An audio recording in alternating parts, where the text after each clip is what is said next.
She was not happy. And beware, folks. AV might be talking to Becky throughout the game day. They're best friends. Run it out, Wilson.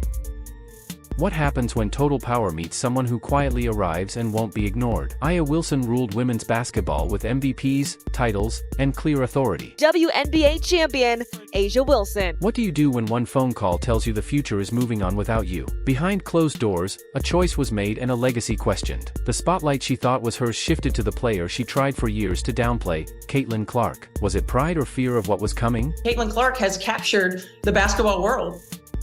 Yeah, it's pretty amazing. This isn't a story about stats or highlights. It's about ego, rivalry, and how a quiet grudge can grow into the force that ends a dynasty. The most dangerous opponent isn't the one you face openly, but the one who replaces you while you're still focused on yourself. The tension built over 2 years. To understand this moment, we go back to 2022, when Aya Wilson sat firmly on top of women's basketball, surrounded by success and MVP trophies proudly displayed at home. First time, Wilson is watching the moment she found out she won that third MVP trophy. She had championship rings shining under every camera. Big brands chased her with major endorsement deals. She appeared on magazine covers and across the media, while TV analysts confidently called her the greatest player of her generation. There was little doubt or debate. A'ja, she's been A1 since day Top one. tier. But she was on a whole different level while making WNBA history. When Wilson looked in the mirror each morning, she saw a player who had fought her way to the top with skill and determination.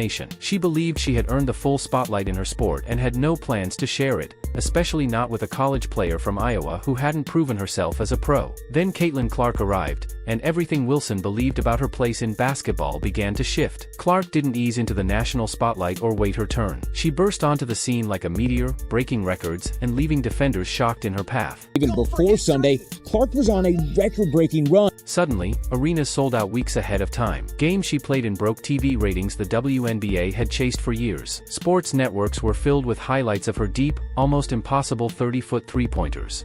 Look at Clark. Yes! Clark hits the three.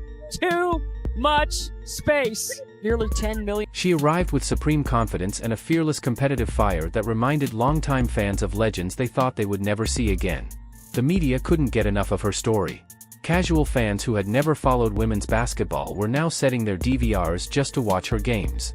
But Aya Wilson, the woman who believed she was the rightful queen of the sport, struggled to watch someone else receive the admiration she felt belonged only to her.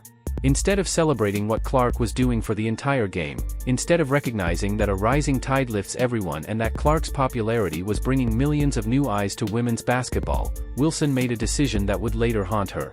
She decided Caitlin Clark was not a colleague or a fellow ambassador for the sport. She decided Clark was her enemy. At first, the campaign was subtle, so subtle that most people dismissed it as coincidence. A liked post here questioning Clark's future as a professional. A vague tweet there that seemed designed to cast doubt without saying her name. Wilson began sharing content highlighting veteran achievements at moments that felt carefully timed to overshadow Clark's record-breaking performances. Whenever Clark did something extraordinary, Wilson's social media would suddenly feature throwbacks to her own accomplishments or pointed comments about what it really takes to succeed at the highest level. These actions grew more noticeable over time, forming a clear pattern. And when Clark won Time magazine's prestigious Athlete of the Year award, a moment that should have been celebrated as a victory for the entire sport, the silence and tension spoke louder than any words. Caitlin Clark is Time magazine's 2024 Athlete of the Year. An honor that should have been celebrated as a win for women's sports instead revealed a deeper problem. Wilson's online reaction did not praise the moment or the growth of the game. Instead, it showed doubt and quiet resentment. To anyone paying attention, the message was clear. She did not see Clark as a rising star who could lift the league. She saw her as a threat to everything she believed she had earned through years of sacrifice and dominance. Jealousy has a way of showing itself, no matter how carefully it is hidden.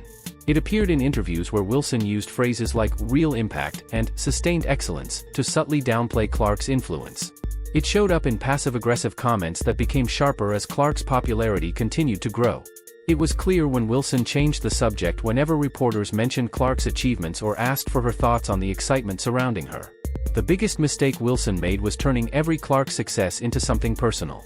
Instead of seeing these moments as proof that women's basketball was reaching new heights, she treated them as attacks on her own legacy.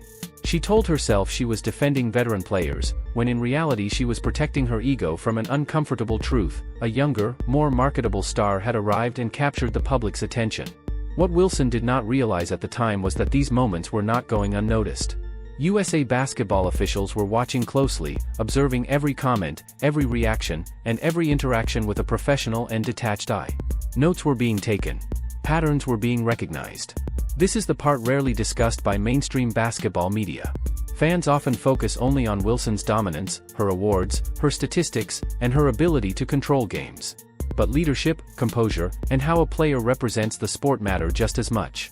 Behind the highlights and trophies was a flaw few wanted to acknowledge, one that would slowly reshape how her legacy was viewed and how future decisions would be made. A two-time Olympic gold medalist and two-time WNBA champion, A'ja Wilson. There is a serious flaw in A'ja Wilson's game that becomes clear once you understand how international basketball really works. Insiders call it the special whistle. In the WNBA, Wilson averages close to 12 free throws per game. At first glance, that sounds like pure dominance, as if defenders have no choice but to foul her. But when you study the film, a different picture appears. You see a player who has mastered selling contact to referees. Nearly every drive ends with exaggerated movement. Even clean defensive plays are met with dramatic appeals for a foul. Wilson's scoring in the WNBA is not based on skill alone. It relies heavily on favorable officiating that has protected star offensive players for years. In that league, this style works perfectly. The rules favor offense, referees know the stars, and the system rewards players who draw contact. International basketball is completely different. FIBA referees do not care about MVP awards, endorsement deals, or social media fame. They allow physical play and expect players to fight through contact. The same bumps that send Wilson to the free throw line in the WNBA are often ignored internationally. When Team USA scouts watched Wilson in international exhibition games, the results were alarming. Her scoring efficiency didn't just decline, it collapsed. Without constant whistles and stoppages, her rhythm disappeared. When foul baiting stopped working, she looked like a different player. Her game depends on an environment that rewards it, and that environment simply does not exist on the international stage.